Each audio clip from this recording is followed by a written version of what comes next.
أحد الأشخاص اليابانيين حب يعمل محتوى وينزل مقاطع صغيرة على منصة التيك توك.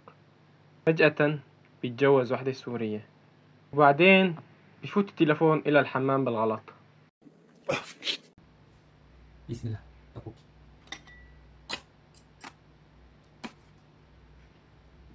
طبعا هو ذكر اسم شيء، والزلمة عم بياكل وعم عامل محتوى عادي، محتوى طعام اسمه، ما في أي مشكلة من هذا الشيء.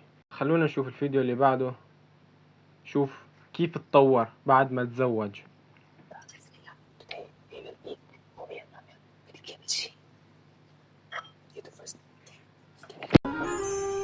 طبعا هون اتجوز الزلمة الكوري ولسه محتوى طعام ما تغير، بس نحن لازم نطور من نفسنا ونرفع اللايف، يعني بدل ما يشاهدونا 9 و10 فلازم هيك يعني نصيروا الالافات ويجينا دعم مال فلوس.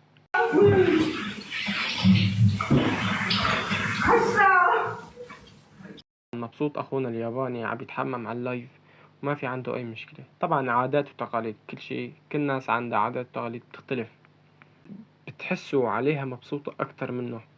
ملامح وجهها فظاهرة الابتسامة فيها اكتر منه.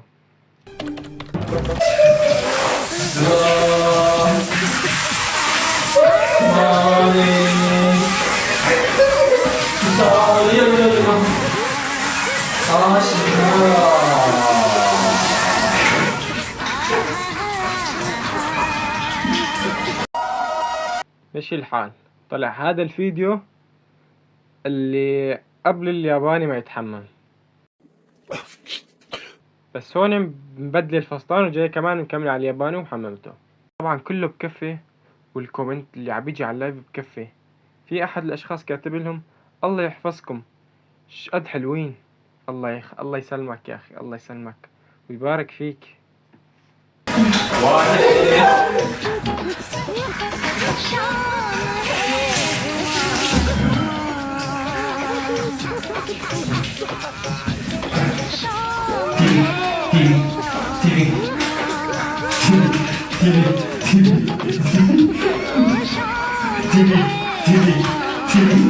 طبعا اللايف هون وصل 9200 من عدا التكبيس، من عدا الكومنت، من عدا الهدايا.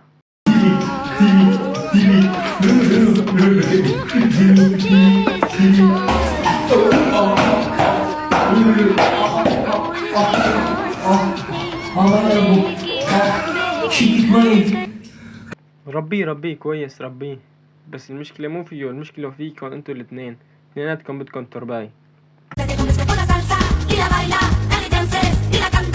وطبعا هيك بيبدأ تطوير المحتوى ب3 خطوات: الأكل فرديا، والأكل جوزيا،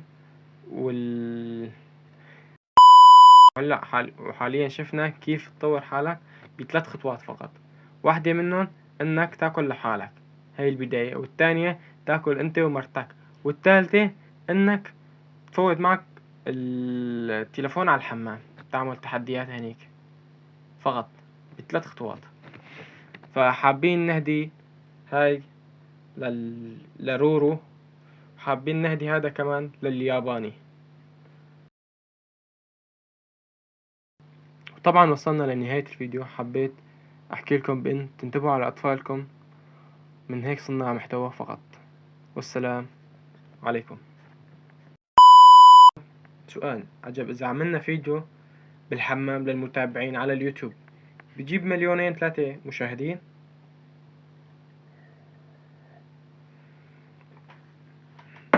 ميسي عمك.